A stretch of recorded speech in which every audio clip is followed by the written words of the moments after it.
सभी महात्मा हमें अपने अनुभव से समझाते हैं कि जिस परमात्मा की हमें तलाश है और जिस परमात्मा से मिलकर हमारी आत्मा हमेशा के लिए मरण जन्म के दुखों से बच सकती है, वह कहीं बाहर नहीं है। वह हर एक के शरीर के अंदर है।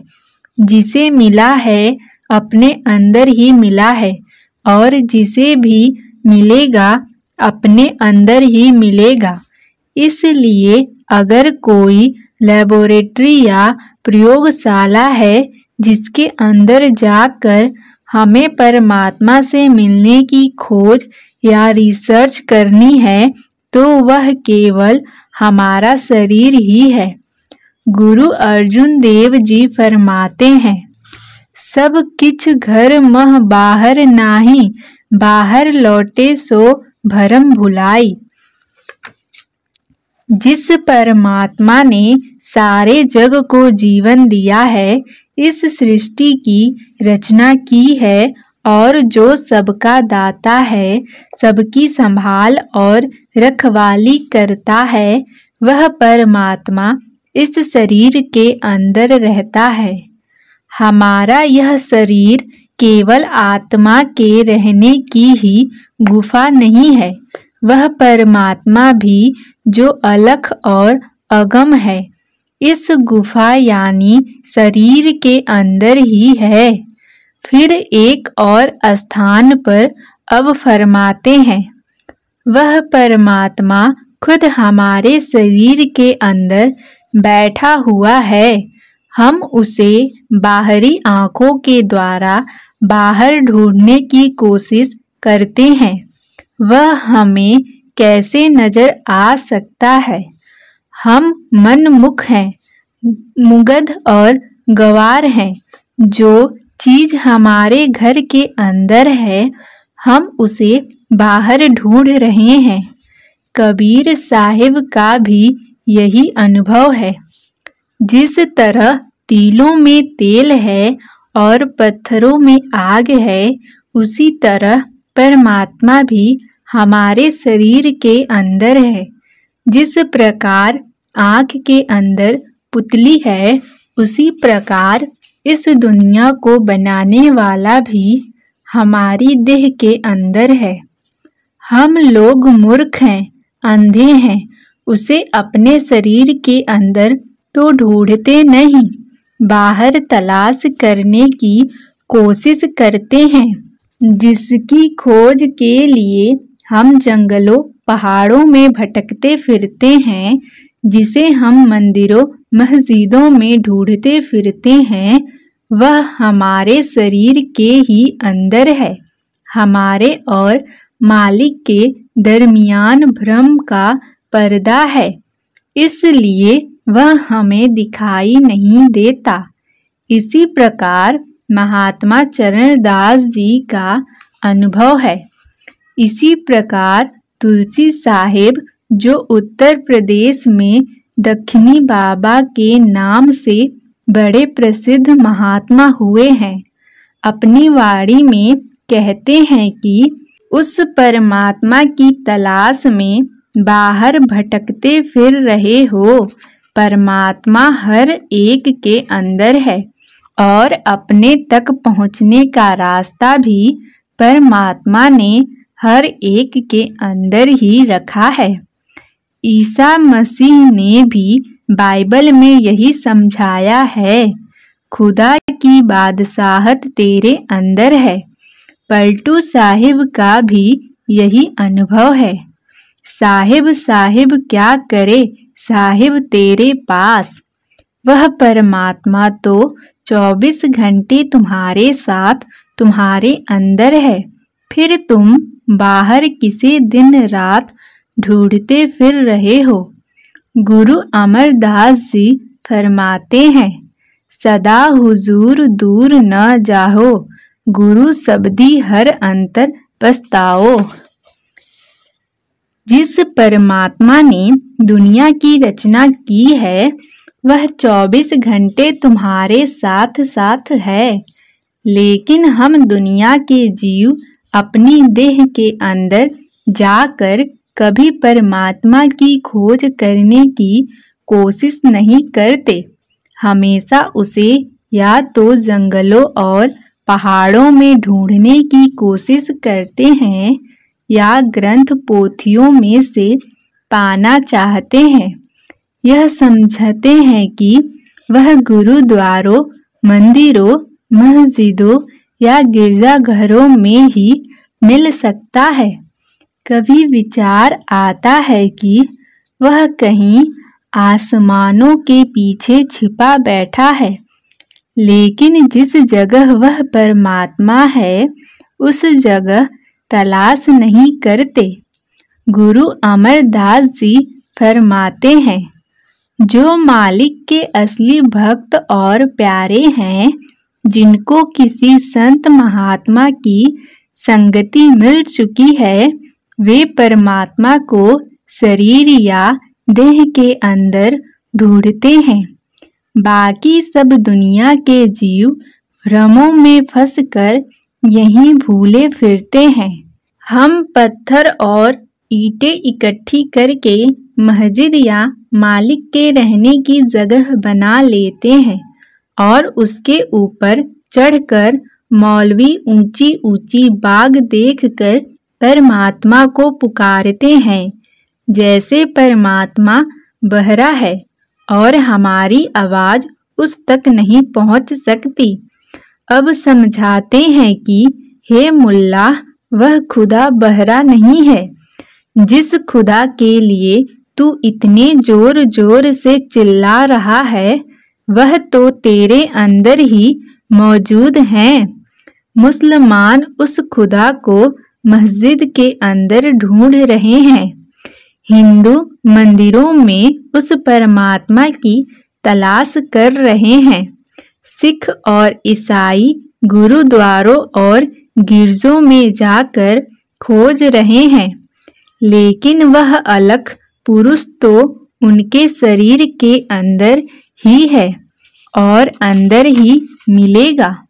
इसी प्रकार तुलसी साहिब समझाते हैं, हमने परमात्मा के रहने के लिए जो स्थान बनाए हैं, कितना अफसोस है कि हम उन स्थानों में जाकर दिन रात उस परमात्मा को खोज रहे हैं और जिस मस्जिद यानी शरीर के अंदर वह परमात्मा रहता है, वह शरीर उस मालिक की याद में दिन रात दुख उठा रहा है।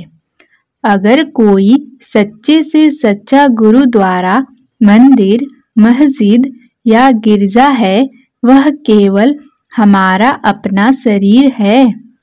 यह जगह परमात्मा ने अपने रहने के लिए खुद बनाई है और इसके अंदर वह खुद रहते हैं। कबीर साहिब फरमाते हैं, सेंट पॉल ने भी इस शरीर को परमात्मा का जीता जागता मंदिर कहकर पुकारा है। ऋषि मुनियों ने इसे नर नारायणी देह कहकर समझाया है। भाव है, यह वह देह है जो नारायण ने खुद बनाई है, वह देह जिसके अंदर परमात्मा रहता है और जिस देह के अंदर ही आत्मा को परमात्मा से मिलने का गौरव प्राप्त हो सकता है। यही गुरु अमरदास साहिब समझाते हैं। हमारा शरीर ही मालिक के रहने का असली हरि मंदिर है और उस मालिक का असली ज्ञान उसी के अंदर से प्राप्त हो सकता है। जरा गौर करके देखे कि उस परमात्मा के रहने के लिए जो स्थान हमने खुद बनाए हैं, जैसे मस्जिद, मंदिर, गुरुद्वारे, गिरजे, उनमें हम परमात्मा की खोज कर रहे हैं। शरीर के जो परमात्मा ने खुद अपने रहने के लिए बनाया है और जिसमें वह खुद बैठा हुआ है, हम अपने धार्मिक स्थानों को कितना साफ सुथरा रखते हैं, जरा सी भी गंदगी वहाँ नहीं रहने देते। धूप वगैरह जलाते हैं, वहाँ कोई बुरा कर्म नहीं करते, किसी से कोई बुरा शब्द तक नहीं कहते, क्योंकि हम समझते हैं कि यह मालिक के रहने का स्थान है। उन स्थानों की पवित्रता बनाए रखना चाहते हैं, लेकिन जो जगह मालिक ने खुद अपने रहने के लिए बनाई है और जिसके अंदर वह परमात्मा खुद बैठा हुआ है, यानी हमारा शरीर, उसको किस प्रकार दिन रात गंदगी से भर रहे हैं। कभी मांस और शराब उसके अंदर डालते हैं, कभी उसके अंदर बैठकर बुरे बुरे विचार उठाते हैं और पाप और खोटे कर्म करते हैं। अपनी बनाई हुई चीज की तो कद्र करते हैं, जो मालिक ने खुद अपने रहने के लिए जगह बनाई हुई है उसकी कद्र नहीं करते। कई बार तो इतिहास पढ़कर बड़ी शर्म महसूस होती है कि अगर हमारे बनाए हुए किसी मंदिर, मस्जिद, गुरुद्वारे या गिरजे की किसी दीवार में गलती से भी एक दरार आ जाती है तो हम उस परमात्मा के बनाए हुए हरि मंदिरों को हजारों की संख्या में गिराने को तैयार हो जाते हैं। इतिहास गवाह है कि इन धर्म स्थानों को लेकर कितने युद्ध और झगड़े हुए, कितने खून खराबे हुए, कितने बच्चे अनाथ हुए, कितनी औरतें विधवा हुईं, और हम इस पर फर्क और गौरव करते हैं, अपने आप को धर्म के रक्षक, मजहब के रखवाले समझते हैं और सही दाने मिल्लत कहलवाते हैं। अगर एक दूसरे की हत्या और खलेक खुदा का खून बहाने से ही परमात्मा मिल सकता है, तो इससे ज़्यादा सस्ता सौदा और आसान तरीका और क्या हो सकता है। लेकिन हमारा यह ख्याल गलत है। जिनका परमात्मा से प्यार है, वे परमात्मा की सृष्टि से भी प्यार करते हैं। जब परमात्मा एक ही है और उस परमात्मा ने ही सबको पैदा किया है, हर एक के अंदर वह खुद ही बैठा हुआ है और हर एक को अपने अंदर ही उसकी खोज करनी है। अगर फिर भी कोई किसी से नफरत करता है तो वह परमात्मा से नफरत करता है। अगर एक कौम दूसरी कौम को भला बुरा कहती है और एक मजहब दूसरे मजहब वालों के खून का प्यासा है, तो समझना चाहिए कि उस कौम और मजहब के अंदर अभी तक मालिक से मिलने का शौक और प्यार ही पैदा नहीं हुआ, क्योंकि जिसका उस मालिक, उस परमात्मा से प्यार है, वह परमात्मा की रचना से भी जरूर प्यार करेगा। अगर हम किसी से नफरत करते हैं तो इसका मतलब हुआ कि हम उस परमात्मा से भी नफरत कर रहे हैं, जो उसके अंदर बैठा हुआ है और जिसने उसे पैदा किया है। गुरु अमरदास जी फरमाते हैं, हे परमात्मा, सब दुनिया के जीव तेरे अपने पैदा किए हुए हैं और तू खुद ही हर एक के अंदर बैठा हुआ है। नीच और बुरा तो मैं उसे कहूँ जिसके अंदर कोई और हो या जिसे किसी और ने पैदा किया हो। कबीर साहिब भी हमें यही उपदेश देते हैं। इसी तरह बाइबल में ईसा मसीह ने समझाया है, वह सच्ची ज्योति थी जो हर उस मनुष्य को जो इस संसार में आता है प्रकाशवान बनती है।